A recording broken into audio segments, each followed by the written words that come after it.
I can't lie, you lot. I think we might have just watched Ruben Amorim's last match as a Man United manager. I genuinely do not see how he can survive until Chelsea on Saturday. This was honestly just yet another dreadful showing tactically from Man United. They just did not look like they knew what they were doing. Every time they got the ball, they were just making it up on the spot.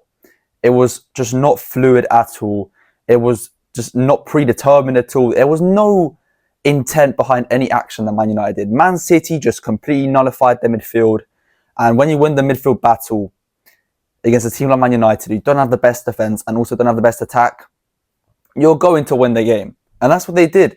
They exploited that space that Man United were creating just because of a lack of quality on Man United's part.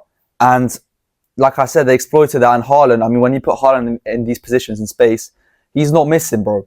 And in fact, he probably should have scored a hat-trick. I can't believe he missed that one where he goes around buying there. That is like Haaland's bread and butter, bro. He did the hard part and then he missed. But honestly, apart from that, like, he had a flawless performance. Let's be real. 2 goals. One of them, the second one, was just absolutely brilliant to find the run.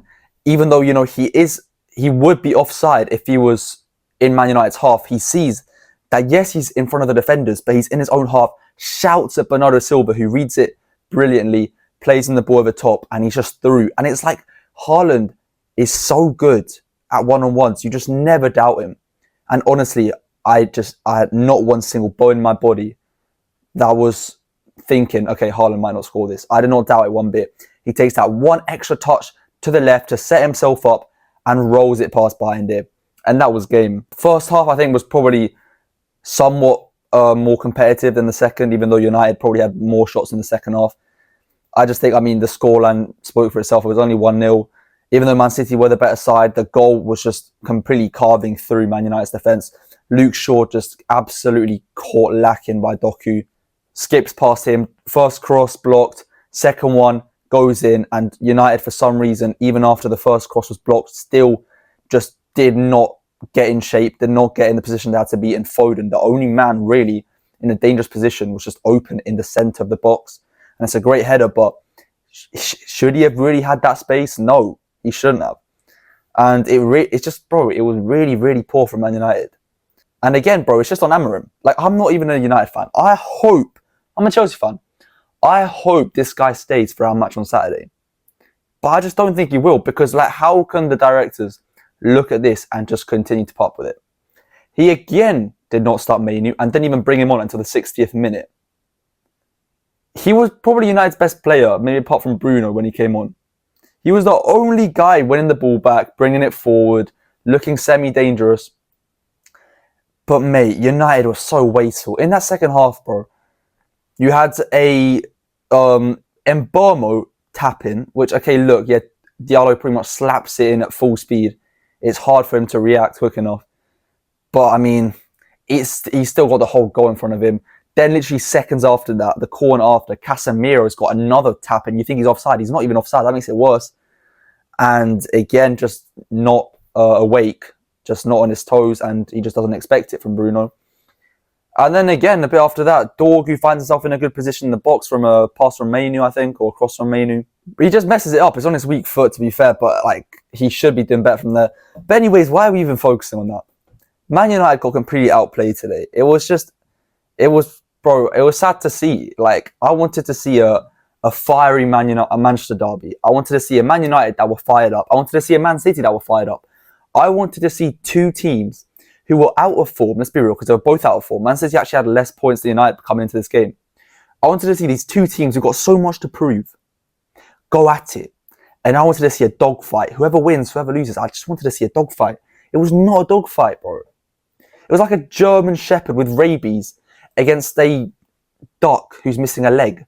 Like, that's the best way I can describe it, bro. It was genuinely such a one-sided contest. Not once did you think United had a chance after Foden's goal. Even before that.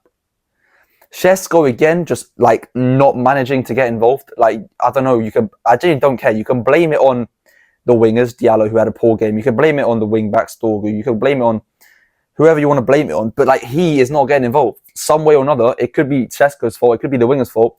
He's not getting the crosses in. He's not getting the ball at his feet enough. And he's just not going to score if you're not giving him the service and if he's not getting into the positions where he can get the service. That is the one thing that Amorim has to just sort out, or the next manager that comes in. Because you need a striker. If you're not getting the ball to your striker, you're going to score less goals. It's just a rule of thumb in football. Your striker scores the goals for you. That's his job. But you have to get him the ball. If you're not getting the ball, the striker's not going to score goals. It's so simple. And Šeško's a big guy. He's a fast guy. He's a technically decent player as well. Not the best, but he's a very good player. We've seen that. It just doesn't get... The ball doesn't get to him enough. There was one where he went one-on-one. I think it ended up being given as a handball here. I didn't even think it was that much of a handball. I think if it went in, VAR could have checked it. But it was like Haaland's first goal. He was like similar angle. But he just taps it straight at Donnarumma. Donnarumma's a big keeper, so he's not going to let it go past him that easily. But yeah, the rest of the team, I mean, what do I even say about the rest of the team, bro? Bayern there, just non-existent again. The only shots he saves, I swear, are the ones that go straight at him. The guy's useless. And I'm not even saying this because I'm sad that United lost. I genuinely don't care. I was just watching this to watch a good game. I cannot avoid the facts. Man United was so bad. I'm going to call it out how it is. The defence was dreadful, out of position for literally every single one of the goals. The midfield, I mean, Agate is not a footballer.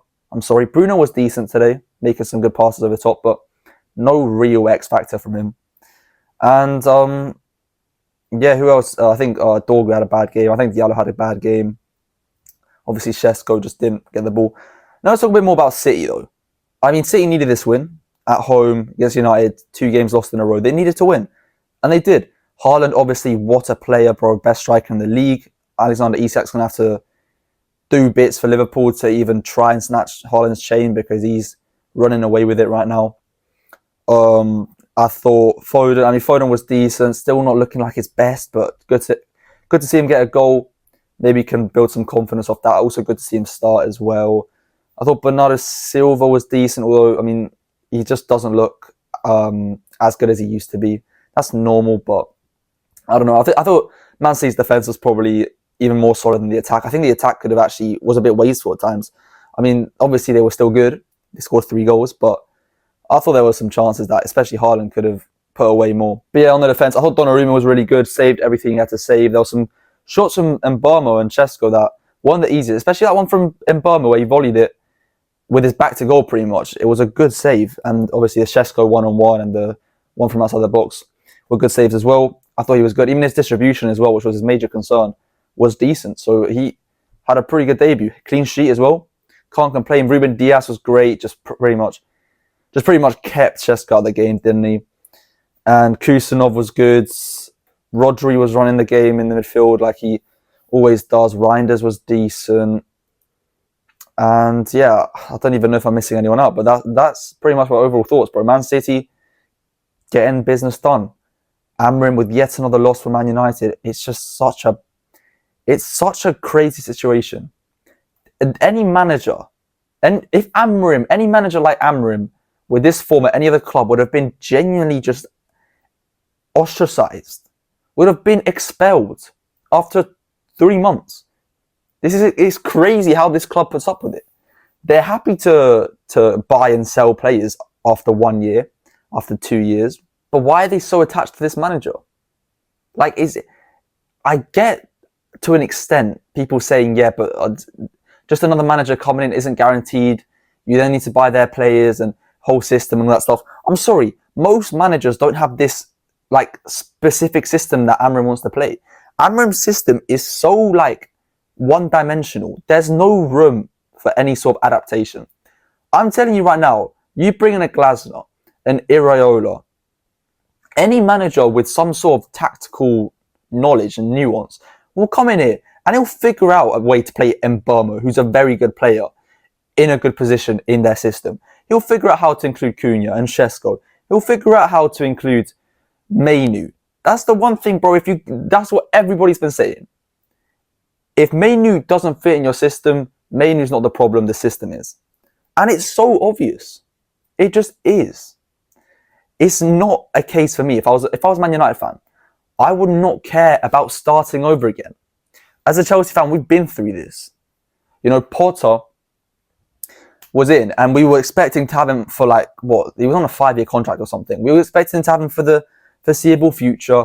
We were going to have our projects on the rim, and we were going to trust him and back him, even if it went wrong.